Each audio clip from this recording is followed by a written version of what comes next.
जब से ये दिल्ली में जहांगीरपुरी में ये पूरा मामला हुआ आया है, उसके बाद से पूरे देश में एनआरसी की मांग बढ़ गई है। कई सांसद कह रहे हैं एनआरसी होना चाहिए, विधायक कह रहे हैं एनआरसी होना चाहिए, कुछ मंत्रियों का भी बयान आया एनआरसी होना चाहिए, और सोशल मीडिया में तो सब लोग एनआरसी मांग कर ही रहे हैं। क्या आज की डेट में अगर एनआरसी लागू हो जाए तो सफल हो पाएगी?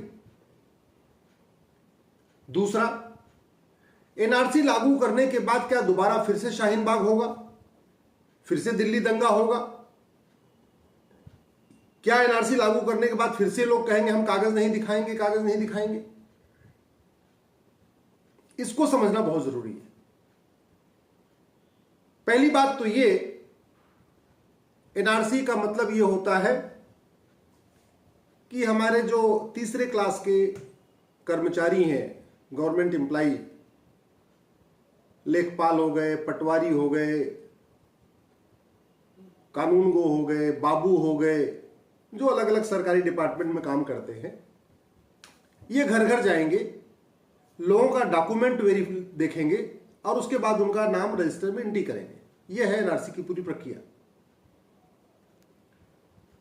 असम में एनआरसी हुआ था, सुप्रीम कोर्ट के ऑर्डर पे हुआ था, सर्बानंद सोनोवाल जी की पीआईएल के बाद हुआ था, और असम की एनआरसी फेल हो गई। जैसे ही सुप्रीम कोर्ट का ऑर्डर आया कि हां भाई ठीक है आप एनआरसी करिए, वहां घुसपैठियों को आइडेंटिफाई करिए, लगभग 6 महीने का टाइम मिला घुसपैठियों को। उस 6 महीने में घुसपैठियों ने 4 से 5 कागज बनवा लिया। 1000 रुपए दिया, राशन कार्ड बनवा लिया, फिर 1000 रुपए दिया, आधार बनवा लिया। जब राशन कार्ड आधार हो गया, फिर उन्होंने 2000 रुपए 3000 रुपए जिसकी जितनी सेटिंग हो पाई दिया, ड्राइविंग लाइसेंस बनवा लिया। जब आधार हो गया, राशन कार्ड हो गया, ड्राइविंग लाइसेंस हो गया, फिर उन्होंने 2 से 3000 रुपए दिया, वोटर आईडी बनवा लिया। तो वो जो 6 महीने का टाइम मिला था, उसमें घुसपैठियों ने 4 से 5 कागज बनवा लिया। फिर एनआरसी की प्रक्रिया शुरू हुई असम में। लेखपाल, पटवारी, ये जो सरकारी कर्मचारी होते हैं थर्ड मतलब तीसरी, उसमें थर्ड ग्रेड के, तीसरी स्टैंडर्ड के, वो घर घर जाए, अपना उन्होंने आइडेंटिफिकेशन शुरू किया, और वहां फिर खेल हो गया। घुसपैठियों ने 2 से 3000 रुपए एक आदमी का नाम जुड़वाने के लिए उन बाबुओं को देना शुरू किया। कागज उनके पास था ही, पहले बनवा लिया था। अब बात आई थी रजिस्टर में नाम जुड़वाने की। रजिस्टर जो बनाने जाते थे, वो लोग 2 से 3000 रुपए एक एक का लेते थे। पता चला 5 आदमी हैं फैमिली में, तो 10,000 रुपए लिया और 5 के 5 का नाम जोड़ दिया रजिस्टर में। और ये घूसखोर बाबू इतने कलाकार थे कि जितने लोगों का नाम रजिस्टर में जोड़ते थे दिन भर, उतने भारत के लोगों का नाम निकाल देते थे। मतलब जितने घुसपैठियों का नाम जोड़ते थे, उतने भारतीयों का नाम निकाल देते थे। क्यों? क्योंकि ये बड़े चालाक थे। इनको पता था कि अगर हमने भारत, जो असम के लोग हैं, इनका भी नाम रखा और घुसपैठियों का नाम ऊपर से जोड़ दिया, तो जब रजिस्टर बनेगा तो टोटल जो पॉपुलेशन है असम की बढ़ जाएगी, 40-50 लाख एक्स्ट्रा हो जाएगी। जब एक्स्ट्रा हो जाएगी तब हंगामा होगा कि भाई कहां से घुसपैठी पॉपुलेशन कैसे बढ़ गई। तो बड़ी चालाकी से दिन भर में वो जितने घुसपैठियों का नाम जोड़ते थे पैसा लेके, उतने असम के लोगों का नाम निकाल देते थे। इसलिए जब रजिस्टर बना, तो रजिस्टर बनने के बाद पता चला लाखों घुसपैठिए तो भारतीय बन गए, और जो असम के नागरिक थे उनका नाम रजिस्टर से गायब हो गया। फिर हंगामा शुरू हुआ। यह हुआ असम के एनआरसी का हाल। दूसरा, आपको याद होगा 3 साल पहले जब एनआरसी की बात आई थी, किस तरीके शाहीन बाग हुआ था, देश के कई जगह धरना प्रदर्शन शुरू हुआ था, दिल्ली में उसके बाद दंगा भी हुआ था। आपको क्या लगता है कि ये जो देश भर में 5 करोड़ घुसपैठिए हैं, ये इतने भोले हैं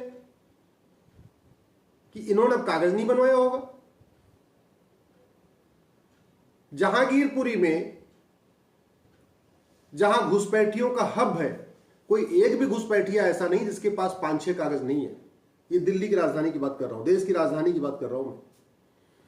तो जब देश की राजधानी में, जहां यह माना जाता है भ्रष्टाचार कम है, जहां के मुख्यमंत्री कहते हैं हमने तो भ्रष्टाचार खत्म कर दिया, अगर वहां पे घुसपैठिए घूस दे के आधार बनवा सकते हैं, घूस दे के राशन कार्ड बनवा सकते हैं, घूस दे के ड्राइविंग लाइसेंस बनवा सकते हैं, घूस दे के वोटर आईडी बनवा सकते हैं, घूस दे के बैंक में खाता खुलवा सकते हैं, घूस दे के सरकारी योजनाओं का लाभ ले सकते हैं, तो आपको क्या लगता है बंगाल, बिहार, केरल या बाकी राज्यों में इन्होंने नहीं किया होगा?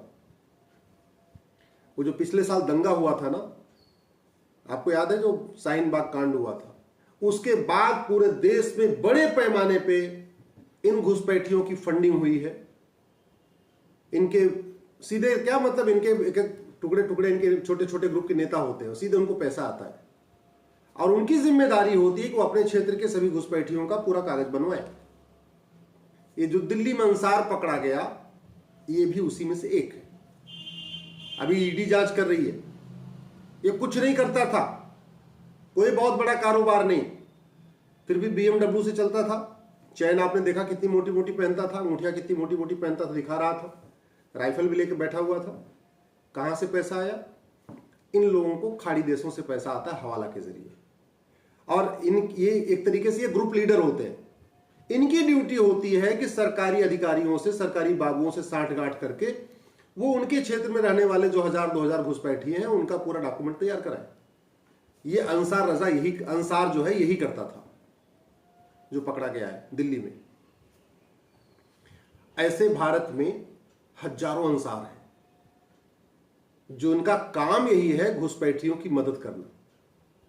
अभी कल भी अखबार में मैंने पढ़ा कि वहां बंगाल के बॉर्डर पे महिलाएं कह रही हैं कि हमसे पैसा ले लिया, हमको अंदर नहीं कराया।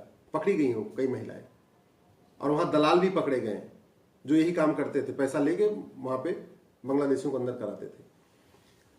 तो मूल विषय फिर से बात करते हैं कि जब हम कह रहे हैं कि एनआरसी, तो मेरा ये मानना है कि आज अगर हम एनआरसी लागू कर दें तो ये फेल हो जाएगी, सफल नहीं होगी। जैसे असम की एनआरसी फेल हुई थी भ्रष्टाचार के कारण, ऐसे पूरे देश में एनआरसी फेल हो जाएगी। क्योंकि अल्टीमेटली फिर वही बात आई, एनआरसी करेंगे वो बाबू, उनको फिर से वो कागज पहले बनवा ही चुके हैं, जब डोर टू डोर जाएंगे फिर उनको पैसा मिलेगा 2000, 3000, 4000 रुपए, जितना डिपेंड करता है कितना मिलेगा, और उसके बाद फिर वही कहानी हो जाएगी। इसलिए अगर भ्रष्टाचार के खिलाफ कठोर कानून नहीं बना तो एनआरसी फेल हो जाएगा। अगर हम चाहते हैं एनआरसी सफल हो तो सब एनआरसी लागू करने से पहले हमें घूसखोरों के खिलाफ कठोर कानून बनाना पड़ेगा।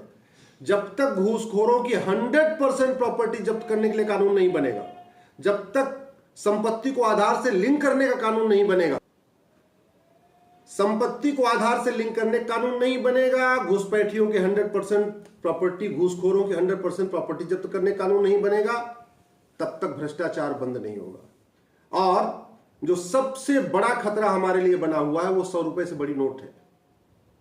पूरी दुनिया में ये बहुत सामान्य सा नियम है, करेंसी जितनी बड़ी होती है भ्रष्टाचार उतना ज्यादा होता है, घूसखोरी उतनी ज्यादा होती है, हवाला उतना ज्यादा होता है, करप्शन उतना ज्यादा होता है। तो ये जो 100 रुपए से बड़ी नोट जब तक बंद नहीं होगी तब तक भ्रष्टाचार खत्म नहीं होगा। जब तक कठोर कानून नहीं बने, जैसे चाइना में घूसखोरों को फांसी दी जाती है, अमेरिका में घूसखोरों को 50 साल से 100 साल की सजा दी जाती है। हमारे यहाँ तो 2G में, कोयला घोटाले में, कॉमनवेल्थ घोटाले में, अगस्ता घोटाले में किसी को आजीवन कारावास नहीं हुआ, तो सिंपल सा किसी को आधार बनाने, राशन कार्ड बनाने में कैसे होगा? तो इसलिए मैं कह रहा हूं सबसे पहले तो घूसखोरों की 100% प्रॉपर्टी जब्त करने का कानून बने, उनको आजीवन कारावास देना कानून बने। सबसे पहले ये जो लोग फर्जी Aadhaar, ration card, driving licence, voter ID बना बना के दे रहे हैं, इनके खिलाफ कठोर कानून बने, इसको देशद्रोह घोषित किया जाए, तब जाके एनआरसी लागू किया जाए, फिर तो एनआरसी सफल होगी। नहीं तो मैं गारंटी के साथ कहता हूं, जैसे असम में एनआरसी फेल हुई थी, ऐसे पूरे देश में एनआरसी फेल हो जाएगी। और दूसरा, जब भ्रष्टाचार खिलाफ कठोर कानून बना देंगे, संपत्ति को आधार से लिंक कर देंगे, तो ये जो आंदोलनजीवी है ना, ये बहुत सारे आंदोलनजीवी खुद ही छोड़ के भाग जाएंगे, भारत छोड़ के भाग जाएंगे। बहुत सारे सेकुलर नेता भारत छोड़ के भाग जाएंगे, क्योंकि उनको पता अगर हम यहाँ रहेंगे, हमारे पास बेनामी प्रॉपर्टी है, आश्रित संपत्ति है, यहाँ पकड़े जाएंगे, जेल जाएंगे, इससे अच्छा चलो यहाँ भाग चलो। वो भाग जाएंगे, कोई ऑस्ट्रेलिया भाग जाएगा, कोई कनाडा भाग जाएगा, कोई कहीं, सब इन्होंने अपना बाहर जुगाड़ कर रखा है, ये सब भाग जाएंगे। तो भ्रष्टाचार खिलाफ कठोर कानून बनाएंगे तो आंदोलनजीवी भाग जाएंगे, भ्रष्टाचार खिलाफ कठोर कानून बनाएंगे तो ये सेकुलर नेता भाग जाएंगे, भ्रष्टाचार खिलाफ कठोर कानून बनाएंगे तो तथाकथित ये जो लेख लिखते हैं बुद्धिजीवी, जो उसमें बहुत सारे अपने आप को पत्रकार, कलमकार और वरिष्ठ पत्रकार बताते हैं, ये भाग जाएंगे। जब ये भाग जाएंगे तो घुसपैठियों के पक्ष में यहां माहौल बनाने वाला कोई नहीं होगा।